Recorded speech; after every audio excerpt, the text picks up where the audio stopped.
Mabungahong kagabhion mga igsoon. Ining kagabhion mga igsoon, nalang ko'y usa ka pangutana nga tubagon gikan sa tong igsoon.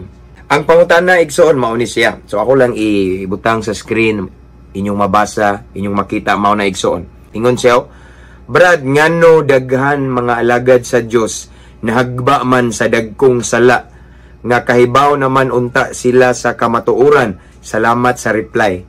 Sa Bible, igsoon, biblically, naasay mga alagad sa Ginoo nga nakasinati, ana. Na mga alagad sa Ginoo nga mga dinihugan, anointed, pero nibagsak. Regarding atong pangutana, no, ingon siya nga ngano daw, nga, Brad, ngano daw nga daghang mga alagad sa Dios nga nabagsak, nahagbong pa man jud sila og mga dagkong sala. Dapat dili na nila buhaton. Alagad gud sila sa Ginoo, mga leader gud sila, mga magwali gud sila. Sila ra po'y manubag sa Ginoo, ana. Tagsa-tagsa man daw matubang sa Ginoo igsoon. Pero ako siyang base sa balaang kasulatan, arita sa alagad sa Ginoo nga nabagsak pod og dako pod nga sala nga immoralidad. Walay lain kung dili si David igsoon. Si David usa ka dinihugang hari sa Israel, pinili sa Ginoo, gitawag, gi-anoint siya ni Lord igsoon. Pero abi ng mga igsoon, bisan sa iyang kadinihugan, nahagba siya, nahagbong siya og dako kayong sala nga immoralidad. Nganong si David nakasala man? Nganong si David nahagbong man? Okay? Ana maguna igsoon, ato nga time igsoon, si David nagpaso-paso dito sa taas sa palasyo igsoon. Lili siya sa bintana, tanaw-tanaw siya, nakita niya nga naligo ang usa ka maanyag, gwapa nga babae nga ginganlag si Batsiba. Sa dang naligo mga igsoon si Batsiba, si David nga alagad sa Ginoo dinihugan. Atong tanawon, nagdisa siya nasipyat si David. Okay? Ang mga alagad sa Ginoo igsoon, sultian ko kamo before ko magpadayon, na yung mga banggiitang alagad sa Ginoo nga nabagsak before. Dili but pasabot nga magpabagsak punta karon. Maningkamo tauban sa grasya sa Ginoo. Si Lord ning saad man siya nga sa panahon nga naay tentasyon, tabangan ta niya. Mangita siya paagi nga maka-escape ta. So kaya na to malampasan ang tentasyon kay wala daw siya itugot nga dili na to makaya. Si David igsoon tanawa. Sa pagkakita niya sa babae nga gwapa nga naligo igsoon. Si David nag-meditate. Si David na malandong. Si David ning tutok, si David ning tanaw, si David ning hunong, si David nakafocus sa tentasyon, si David na entertain, mao to'y sipyat ni David igsoon.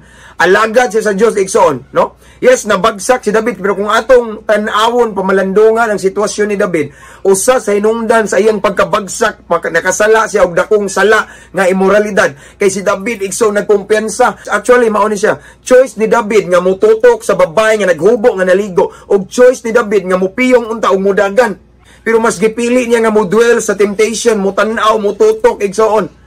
Ma-entertain igsoon, mo-focus, mao na hinungdan nga nahagbong siya. Amen, natagak siya, dinihugan siya nga alagad sa Ginoo. Pero igsoon nabagsak siya tungod atong mingtutok siya, nabagsak siya sa immoralidad. So mao ni Brad, pangutana nimo, nganong daghang mga alagad sa Dios nga nahagbong pagyud, no? Alagad na sila sa Dios pero nabagsak pagyud sa immoralidad. Dili basihan kung dinihugan ta alagad tas Ginoo. Tanawa si David igsoon, no? Nabagsak siya. A man after God's own heart, pinili sa Dios, nabagsak. Atong gikwaan og leksyon ang naitabo niya tungod pud na kay choice ni David igsoon. Nagpabilin siya sa tentasyon, nagtutok, nagfocus siya sa tinuod walay maing laki ana igsoon. Walay maing laki kung nakafocus, nakatutok ta ning duel ta, nagpundo ta sa tentasyon. Kaysa tinuod lang mga igsoon, sa dihang magsigitag tan-aw sa tentasyon, ang yawa pud magsige na siya og hurim-hurim nato. Sige istorya, okay ra lagi na, okay ra, way nakakita nimo, wa nakita imong asawa, wa nakakita imong bana, wa nakakita ang mga membro simbahan, wa sila kay baw, way nakakita nimo kay naa ka sa layong dapit. Yes, way nakakita pero nay Ginoo. Nga di ta katago sa Ginoo. Unsa tong itanong mo ani kita igsoon.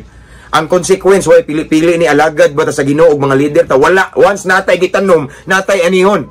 So ari na punta ni Joseph. Pareha man sila. Si Joseph igsoon alagad sa Ginoo. Si Joseph igsoon nakasinati og the same temptation sama sa naitabo ni David. Alagad siya sa Ginoo, mahagbong na siya sa immoralidad.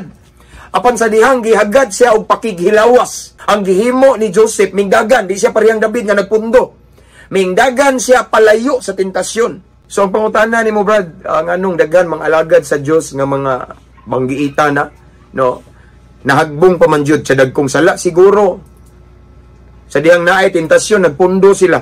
Wa sila mo palayo, wa mo dagan. The truth is this, ang pagpakasala, choice na to. Amen. Ang pagpakasala choice na to na di ko mutuog na ay mga sala igsoon nga mga dagko kay nga nahimo na to nga wala tay struggle una. Walay nakasala diretso og adultery nga ning largo oy wa tuyuan ako nakabuntis ko, wa tuyuan ako nakahilabot ko minyo naman dayto siya akong gilabtan, wa na ko tuyuan ano di ko mutuo ana. Kung naa kay Holy Spirit konbiktaron ka, badlungon ka, giyahan ka og unsay imong buhaton. Kita lang, di ta patuo, gahi tag-o, magbuota sa atong kaugalingon. Ingon ang balayang kasulatan, the Holy Spirit will teach us. Mogiya, mo konbiktar na nato. Kay balo siya nga nanata sa tentasyon, gatubang na ta, tabangan ta. Pero nganong nabagsak man ta, nganong nagpauyon man ta, kay mas gipalabi na to atong pagbati. No? Ganahan ta sa tentasyon, tinood mo ni ganahan kita. Akong balikon, igsoon, ingon si St. Paul. Sa panahon daw nga tintalon ta igsoon, ang Ginoo naa muhatag og kusog mutabang nato unya mangita sad paagi aron makaikyas makalingkawas ta, in other words maka-overcome ta sa temptation. Kita lang usahay kung tintalo na ta ganahan man ta lamian man pud ta sala, pero mao lagi ni igsoon paminaw mo mga lagad sa Ginoo, pareha ra man to no, himaya sa Ginoo mga lagad sa Dios. Ako how many times gitintal ko nga na igsoon. Ako na ning gibalik-balik nga day time nga day nagpadaan akong picture nga naghubo, no? And then akong lahi akong tirada igsoon every time nga naay mga tentasyon nga ang yawa kay bawo man nga hilig ko babae sa una. Every time nga naay mo strike nga tentasyon nga babae wa ko'y laing hunaw-naon, akong asawa di na ko ibaylo. Usa pud ana ang akong ministry nga gipiyal sa Ginoo, akong anak unsa na may dungog nako, unsa na may atubang nako magwali ko diha behind the pulpit igsoon niya na ako'y immoralidad, no? Ako miingon nga akong gi-lockdown ang uban nga nakahagbong sa immoralidad. Dipindi man na nato igsoon, para nako dipindi na. It's our choice igsoon, wa tay angay igsoon basulon atua ra gid na. Tanawa nganong si Jose lagi be, wa man natintal og immoralidad. Kami dagan siya palayo, mao na problema nato usahay. Matintal ta mahagbong ta og dakong sala. Kay ngano man ato man gitagaag lugar ang yawa imbis mo dagan ta mo palayo, kita ming duol sa yawa oh. Automatic na. Mao na nga magwise po ta igsoon. And aside from that, akong ikabilin igsoon ang giingon ni Jesus. Ingon si Jesus, pag-ampo o pagtukaw kamo, aron dili kamo mahidalinas or madala sa tentasyon. Usa sa hinungdan igsoon nga, para nako ano, nga ang ubang mga alagad sa Ginoo na bagsak, na hagbong sa dagkong sala. Maybe, for me lang no, busy kay sila sa ministry, busy kay sila sa igwali, diri, wali dito, anda magwali, pero naay nalipat sila. Ilang panahon jud sa Ginoo. Kana ilang quality time ni Lord nga sila raw ang Ginoo. Lahi man na igsoon nga busy nga sige tag busy sig paggamit sa Ginoo, paggamit wali diri wali dito nakalimot ka nga kinahanglan ta og sa cellphone pa mag-charge. Prayer igsoon sama na nga nag-charge ta.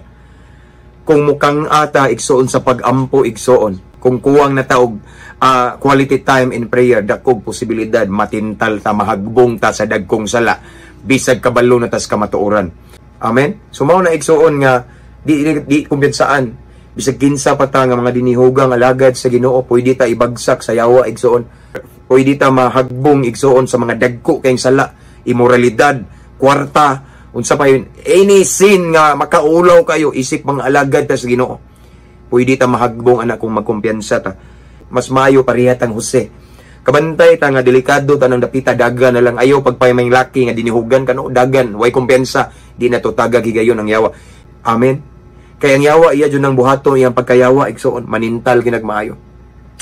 Ayaw panundong ni David binihugang alagad sa Ginoo pero nagbuot man siya nagsigtutok iyang mata igsoon wa mo buwag sa tentasyon hagbong.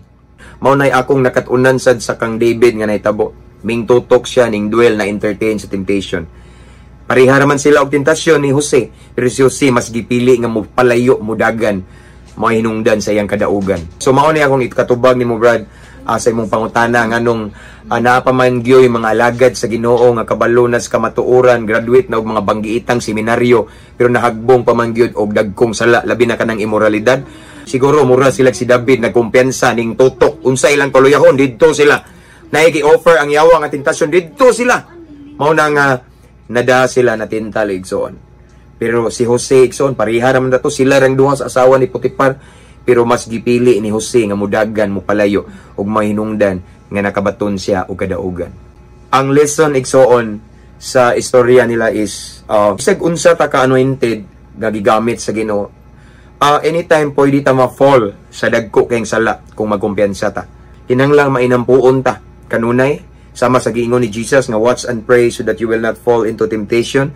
And aside from that, ayaw pundo sa tentasyon, ayaw kumpiyansa, ayaw hatagig lugar ang yawa. Ampo ampeng abante ta. To God be all the glory. God bless.